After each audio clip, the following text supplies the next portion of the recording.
안녕하세요 여러분, 재테크하는 월급쟁이입니다.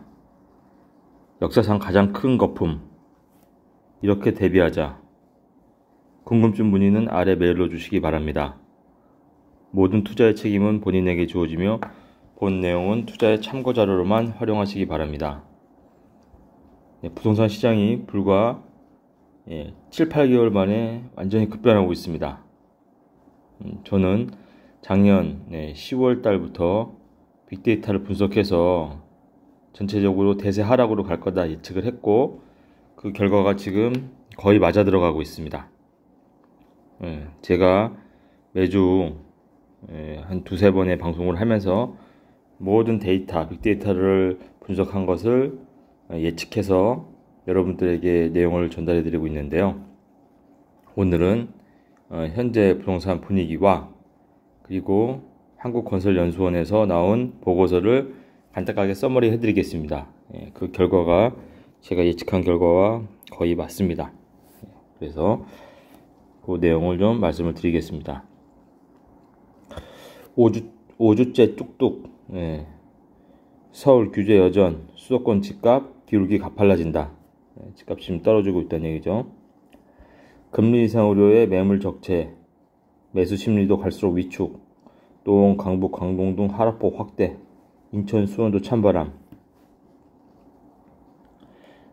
지금 서울은 지금 5주째 지금 연속 하락을 하고 있다. 외곽을 위주로 낙폭도 커진다. 2일 부동산원에 따르면 이번 주 서울 아파트값 변동률을 지난주와 같은 마이너스 0.03을 기록했다. 이건 신문이라서 부동산원 데이터를 썼는데요. 저도 주로 이제 민간 사설업체라든지 KB부동산 쓰는데, KB부동산도 이제 마이너스로 돌아섰고, 근데 한국부동산원과 KB 또는 민간 사설업체와는 조금 차이가 있지만 아무튼 지금 큰 맥락에서는 거의 비슷하게 가고 있다. 하지만 한국부동산원 데이터는 좀 더 보수적으로 보고 있기 때문에 그런 건 좀 참고는 해주셨으면 좋겠습니다. 하지만 전체적으로 지금 계속 떨어지고 있다. 이게 큰 맥락입니다. 서울 25개 자치 중 서초구만 올랐고 3개 구는 보합, 나머지 21개구는 하락을 기록했다. 이게 좀 가장 큰 내용이죠.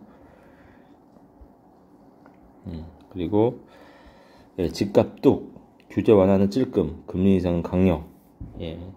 그래서 금리가 빠르게 오르면서 주택시장에 냉기가 돌고 있다. 꽉 막힌 거래를 풀어보려고 정부가 규제 완화 카드를 속속 내놓고 있지만 지금까지는 금리가 미치는 영향이 더 강력해 보인다.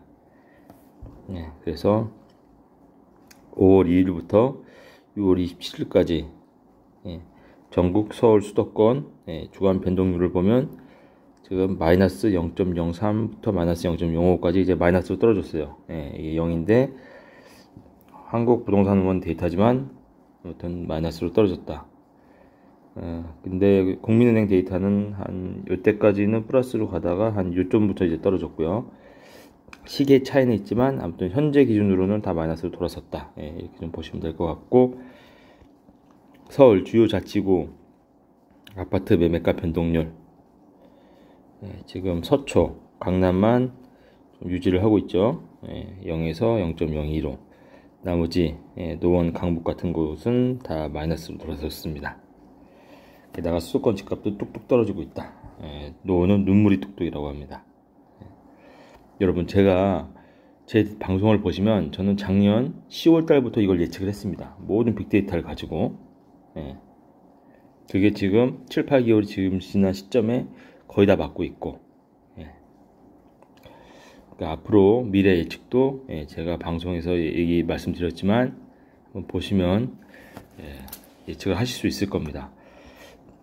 자, 그럼 오늘은 한국건설산업연구원, 한국건설산업연구원에서 연 1회 발행하는 보고서입니다. 여기 들어가셔서 연구원 발간물의 세미나 자료에 들어가면 하반기 건설 부동산 경기 전망 세미나, 여기를 들어가시면 올 하반기를 예측한 보고서가 있습니다. 내용이 좋아서 제가 좀 요약을 했습니다. 6월 27일 차니까 한 일주일 됐는데 제가 보고 있었는데 이걸 혹시 모르시는 분들이 있을 것 같아서 제가 좀 공유를 해드리고 서머리를 좀 해드리려고 오늘 방송을 켰습니다. 2022년 하반기 주택부동산 경기 전망이다. 한국건설산업연구원 여러분들도 한 번씩 들어가서 좋은 자료들 보시면 좋겠습니다. 내용은 상반기 주택시장, 하반기 시장 변수, 하반기 주택시장 전망 이렇게 좀 말씀드리겠습니다. 수도권 주택시장 장기 추이 2014년 초 대비해서 2021년 10월 매매 실거래가 지수가 2배를 기록했다. 그렇죠. 매매 실거래가 지수가 이 빨간색인데 빨간색이 2013년도에 최저를 기록했고 2021년 7월 달에 맥스를 기록했고 2022년 1월 달에 빠졌었는데요. 이렇게 빠졌었는데 대선 이슈 때문에 잠깐 반등했고 지금은 다시 여기 빠지고 있습니다. 이런 분위기라는 것을 정확하게 알고 계시면 됩니다. 파란색은 전세가고요. 그렇게 하시면 되고, 그리고 요 빨간 막대 그래프가 매매 실거래가 변동률입니다. 변화율. 변화율인데 작년에는 이게 다 이렇게 플러스로 2%, 3% 이렇게 가 있었죠. 근데 지금은 이렇게 다 밑으로 많이 가 있습니다. 마이너스로. 좀 지켜봐야 되겠죠. 이렇게 많아지겠죠. 그리고 전월세 시장 전세 가격은 4년 전 대비해서 전세가 상승폭이 약 36%다. 이유는 임대차법 때문에 그렇게 됐죠. 임대차법 때문에 전세가 상승률을 보면 4년 전 2018년 대비해서 보면 100으로 봤을 때 지금은 36까지 올라와 있죠. 정확히 하면 한 33, 그 정도.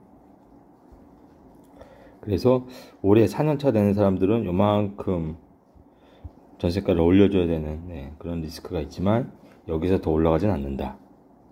그런데 이렇게 올려주는 사람들이 과연 매매로 돌아설 것이냐, 그렇지는 않을 거라고 봅니다. 지금 이렇게 시장이 많이 얼어붙은 거는 다르기 때문에 그렇지 않습니다. 그리고 20년 초부터 본격적으로 월세가 상승했다. 그렇죠? 서울 아파트 월세 지수 특히 상승한 게 이때입니다. 21년 10월 달부터 작년 말부터 지금까지 전세로 안 가고 다 월세로 돌아섰다는 거죠. 그러니까 전세가가 올라가지 않는다는 겁니다. 전세가가 안 올라가니까 매매가가 올라갈 수가 없고 금리가 올라가기 때문에 그냥 월세로 돌리는 게 좋다. 그래서 월세는 많아졌고 월세를 내도 대출 받는 것보다는 훨씬 싸기 때문에 월세 선호 현상이 지속되고 전세를 안 가기 때문에 매매가는 올라가기 힘들 거다. 그런 식으로 예측이 되는 거죠. 계약갱신 청구권 사용 비율 지난 1년간 지속 증가세. 이거는 계약갱신 청구권은 계속 좀 늘어나고 있는 추세이기 때문에요. 좀 아시면 될 것 같고, 일단 요 데이터를 보시면, 신규 계약 비율입니다. 신규 계약 비율이, 요쪽 막대 그래프. 그리고 계약 갱신 비율이 요 파란색 그래프. 계약 갱신이 계속 늘어나고 있죠. 계약 갱신을 많이 한다는 얘기입니다. 가격 상승에도 전월세 거래량은 꾸준히 유지. 실수요 특성 반영을 했다. 보면은 서울 아파트 임대차 거래량을 보면은 요 파란색 전세 월세는 계속 거래가 되는데 매매 빨간색은 지금 안 되고 있죠. 작년까지만 해도 이렇게 빨갛게 매매가 됐는데 지금 뭐 매매가 안 되고 있습니다. 이럴 때 섣불리 뛰어드는 것은 정말 위험하죠.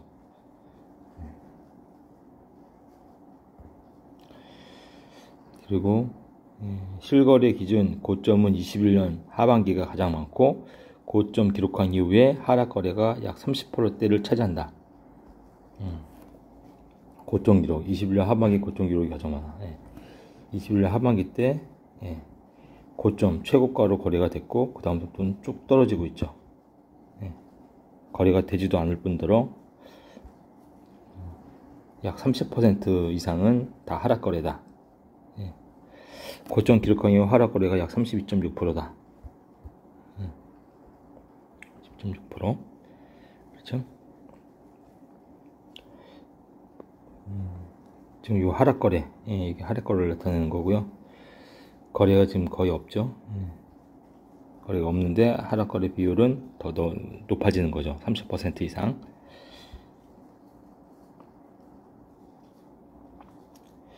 매매 시장에 매물 출에 많은 편이나 거래가 부진하다. 매매, 거래, 매물 증거세 8개월째 지금 계속 지속이 되고 있습니다.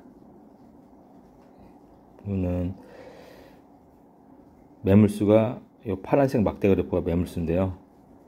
매물수가 지금 계속 증가하고 있죠.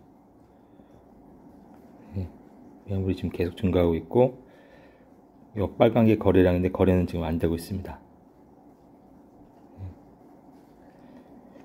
전체 데이터는 지금 수도권으로 지금 나타내고 있는 그래프인데요. 매물 계속 증가, 거래는 안 되고 있다. 그리고 전세가 상승으로 하락세가 주춤한다. 여전히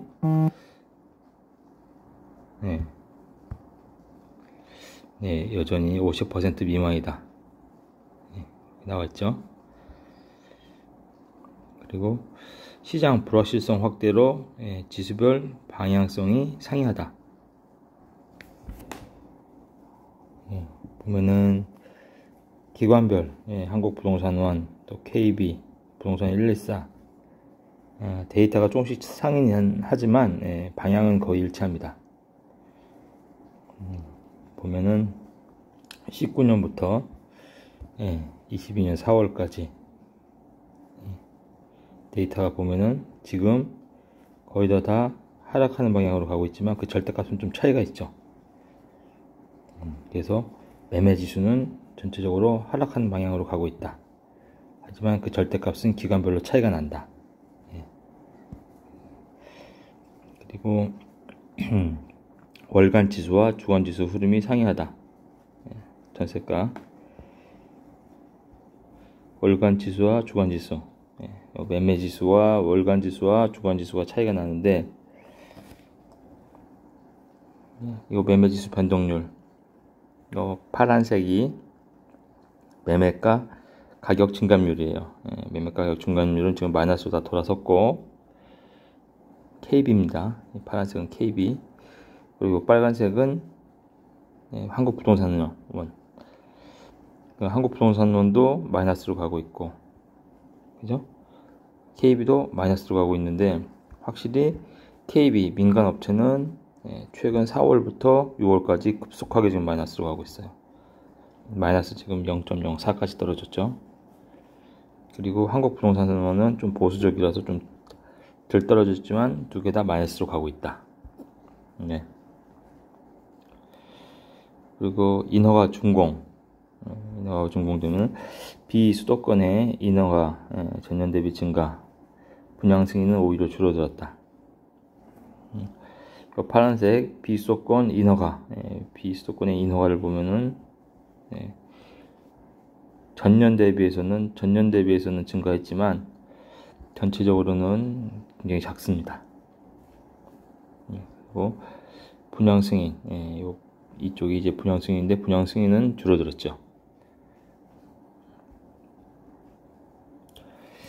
그래서 이제 서머리를 보면 하반기 주택시장 하방 요인은 일단 거시경제 환경과 절대적 가격 수정, 그리고 지방 분양 부진하다.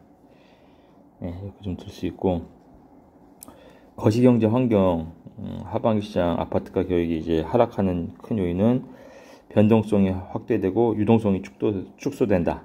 이거 항상 제가 말씀드린 거죠. 협의 통화량이 줄어들고 있어서 투자할 수 있는 돈이 지금 없어지고 있습니다. 그리고 지금 저성장, 지금 경제 성장률도 떨어지고 있고, 무엇보다도 금리가 지금 급격하게 인상되고 있고, 주담대 금리가 상승하고 있다. 이렇게 되기 때문에 아파트 가격이 떨어진다는 거죠. 절대적인 가격 수준이 너무 높죠, 지금. 제가 방송에서 말씀드렸지만, 주택 구입 부담 지수가 서울 같은 경우는 203.5죠. 4천만 원인 사람이, 4천만 원 사람이 약 2천, 한 5만 원 정도를 1년에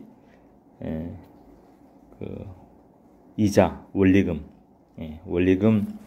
상환하는 데 쓰고, 그 다음에 세 내는 것까지 빼면 4천만 원 연봉 중에서 한 3,200만 원 정도가 실수령액인데, 거기에서 약 2천만 원 넘게 주택 구입 부담 한 그 원리금 상환하는 데 쓰고 있기 때문에 거의 생활이 안 되는 거죠. 그렇기 때문에 가격이 오를 여력이 없는 겁니다. 수요자들이 감당하기 어려운 수준의 가격이죠. 현재 가격 유지를 위한 부담이 크다. 그리고 지방 분양 부진이 나다. 지방 미분양 물량이 증가하고 있다. 계속 지금 물량이 쌓이고 있습니다. 이것 때문에 지금 하반기에 가격이 떨어질 거라고 좀 예상을 하고 있죠. 그런데 그런 하방 요인 말고도 상방할 수 있는 요인들도 있다. 그거 보면은 임대료 상승 이렇게 보고 있죠. 수도권 아파트 전세 및 월세 가격이 상승하고 있다. 근데 전세 가격은 제가 말씀드렸다시피 지금 가격에서 플러스 마이너스 5% 내에서 결정이 될 거다. 그래서 임대료 부담 높아지면 매매로 돌아설 수 있지 않겠냐. 근데 이 가능성이 제가 보기엔 굉장히 희박하다. 이런 시장에서 매매를 쉽게 할 수 있는 사람은 없다. 그래서 이거는 이런 요인이 있지만 큰 요인은 아니라서 X. 서울 준공 감소, 수도권 준공은 평균치나 서울 준공 수량, 이거는 공급량이 부족한 건데, 공급량이 부족하지만 섣불리 지금 매수로 돌아서기는 힘듭니다. 주택 구입 부담 지수가 203으로 역대급 최고고 가격이 너무 높이 올라 있고, 금리가 올라가는 이런 상황에서 쉽게 서울의 아파트를 구매할 수 있는 분은 많지가 않다. 그래서 거래가 지금 굉장히 적은 거다. 그렇게 알고 계시면 될 것 같고, 규제 완화 기대감. 지금 윤석열 대통령 정부에서 규제를 완화한다고 생각하고 있지만, 지금 정책을 보시면 알겠지만 지금 정책을 세우는 분들이 굉장히 시장을 잘 이해하고 있어요. 그렇기 때문에 아파트가 급등할 수 있는 규제 완화 대책은 한 번에 내놓지 않습니다. 시장을 보고, 지금 보면은 조정지역 해제하는 것도 지방에 아주 미분양이 많이 쌓이는 대구 중심으로 완화를 했죠. 시장을 완전히 이해하고 있다는 겁니다. 그래서 이 상방 요인이 있지만 큰 문제가 안 되는 것 같다. 오히려 하방 요인이 굉장히 높다. 이렇게 이해하시면 될 것 같습니다. 그래서 결론은 보면 하반기 공급 전망 인허가 한번 보시면 될 것 같고, 분양도 한번 보시면 될 것 같습니다. 보시면 인허가 물량, 향후 시장에 대한 전망이 불투명해짐에 따라서 인허가 물량도 전년 대비 감소할 것으로 예상된다. 시장이 불투명해지기 때문에 인허가를 안 한다는 겁니다. 시장을 비관적으로 보고 있다는 거죠. 분양가 상한제 조정으로 불확실성 해소되면서 상반기에 부진이 만회하겠으나 비용 증가 등으로 증가폭이 크지 않을 전망이다. 분양도 좀 회의적으로 보고 있다는 거죠. 가장 중요한 이게 이제 하반기 가격 전망입니다. 앞에서 말한 상방 요인과 하방 요인과 상반 요인, 하방 요인이 훨씬 컸죠. 그것을 생각했을 때 지금 예측하고 있는 게, 과거에 보면 2019년도에 수도권이 0.5% 올랐고 20년에 6.5%, 그리고 21년에 12.8% 굉장히 많이 올랐었죠. 근데 2022년에는 상반기가 제로고, 연간으로 보면은 마이너스 0.5%, 마이너스를 예상하고 있죠. 하반기에 다 떨어진다고 지금 예상을 하고 있습니다. 전세는 한 2.5% 정도 오른다고 보고 있고, 이게 결론입니다. 자, 여러분, 맺은 말입니다. 미국에 살던 인디언들 가운데 아파치라는 유명한 부족이 있었습니다. 미국 남서부 지방에 주로 살던 인디언들로서 대단히 강한 부족이었습니다. 그들과 백인들 사이에 있었던 아파치 전쟁은 미국의 서부 개척사에 있어서 가장 치열한 전쟁으로 손꼽히고 있습니다. 이 부족에게는 하나의 특징이 있었습니다. 절대로 추장직을 세습하지 않는다는 것이었습니다. 누구든지 그 부족 가운데 가장 강한 사람이 있으면 그 사람이 언제나 추장으로 추대를 받았습니다. 한 번은 어느 추장이 나이가 많아서 은퇴를 앞두게 되었습니다. 그를 이어서 추장직에 오르고 싶어하는 여러 사람들이 후보자로 나섰습니다. 그 중에서 가장 강한 사람을 추장으로 세우기 위해 말타기, 창던지기, 활쏘기 등 여러가지 시합이 벌어졌습니다. 이제 많은 후보자들 가운데 3명으로 추려지게 되었습니다. 최종적으로 그들 가운데 한 사람을 뽑기 위해서 마지막 시합이 벌어졌습니다. 추장은 3사람에게 멀리 바라보이는 산꼭대기를 가리키면서 이렇게 말했습니다. 이제부터 너희는 저 산꼭대기에 올라갔다 내려와라. 그리고 내려올 때는 너희가 정상까지 올라갔다는 증표를 하나씩 가져오도록 해라. 그곳은 매우 가파르고 험한 산이었습니다. 아무도 올라가 본 적이 없는 산이었습니다. 3사람은 추장이 되겠다는 일념하에 죽을 각오로 하고서 꼭대기까지 올라갔다가 내려왔습니다. 이제 부족 앞에서 자기들이 가지고 온 증표를 보일 차례가 되었습니다. 첫째 사람은 산꼭대기에서 자라는 특별한 풀을 가지고 왔습니다. 그는 그것을 추장에게 주면서 이렇게 말했습니다. 산꼭대기에 올라갔더니 이 특별한 풀이 자라고 있었습니다. 둘째 사람의 손에는 돌멩이가 하나 주어져 있었습니다. 산꼭대기에는 이렇게 희귀하게 생긴 돌들이 널려 있었습니다. 그런데 셋째 사람의 손에는 아무것도 없었습니다. 추장은 의아스럽게 생각하면서 물었습니다. 아니, 너는 꼭대기에 올라가서 증표를 하나 가져오라는 내 말을 듣지 못했느냐? 3번째 사람은 이렇게 말했습니다. 아닙니다. 저도 분명히 들었습니다. 저는 산꼭대기에 올라가서 우리 마을의 반대 방향을 내려다보았습니다. 멀리 아주 크고도 아름다운 강물이 도도히 흐르고 있었습니다. 그 주변의 땅은 너무나도 비옥했습니다. 그것을 바라보면서 저는 생각했습니다. 우리 부족의 거주지는 즉시 그곳으로 옮겨야 되겠다고 말입니다. 그래서 저는 산꼭대기에 올라간 증표로서 그 비옥한 땅을 제 마음에 품고 돌아왔습니다. 그 소리를 듣던 추장은 그 즉시 모든 사람들 앞에서 선언했습니다. 나 다음에 추장은 바로 너다. 그는 미래를 볼 줄 아는 사람, 마음에 소망을 품고 살아가는 사람이 부족의 추장으로서 자격이 있다고 생각했기 때문입니다. 여러분도 여러분의 미래, 여러분의 소망을 마음속에 품고 미래를 계획하면서 그렇게 사시는 여러분이 되셨으면 좋겠습니다. 오늘도 내용이 도움이 되셨다면 구독과 좋아요 부탁드립니다. 감사합니다.